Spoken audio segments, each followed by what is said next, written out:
Get to that latest on the shootout and barricade situation at a Glendale home. Police say a man opened fire multiple times. That chaotic scene has left that home in ruins as an armored vehicle was used to ram that home. And the investigation into exactly how that happened and what happened is just beginning. Those bullet holes at the window just scratched the surface for the damage at this property, where police for more than an hour yesterday were trying to get a suspect out of that house. We're told that suspect is now dead. We're trying to find out new information and asking the question, who's on the hook for the repairs at that property? Security video caught some of the gunfire exchange at a home where 59-year-old Jeffrey Peters had violated a restraining order and refused to come out. Jessica, who lives just a few blocks away, heard the gunfire and hit the floor, she said.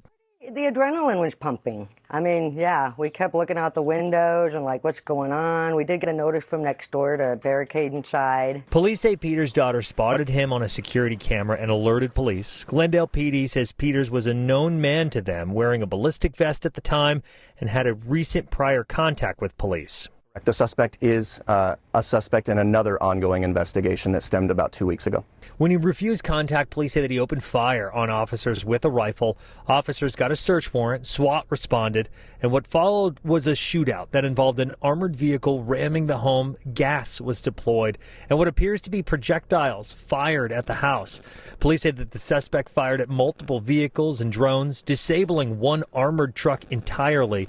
Eventually, a drone flew into the home and found the man down. Officials say he was dead with a gunshot wound. In law enforcement, we're going to do everything we can to have them come out to us. We spoke with Josh Logan, a former law enforcement official now with Guardian Training and Consulting. He says the damage to the home will likely be battled out in court. A person is going to make a claim to typically the risk management department of the city of Glendale, and then the city of Glendale is going to have their legal beagles look at it and go, okay, were they culpable to a criminal extent on that end? Is it really our problem? Is it their problem? Avondale police say Glendale SWAT used a tactic called shrinking, using armored vehicles to break down parts of a structure and limit a suspect's movement to isolate the threat inside the home.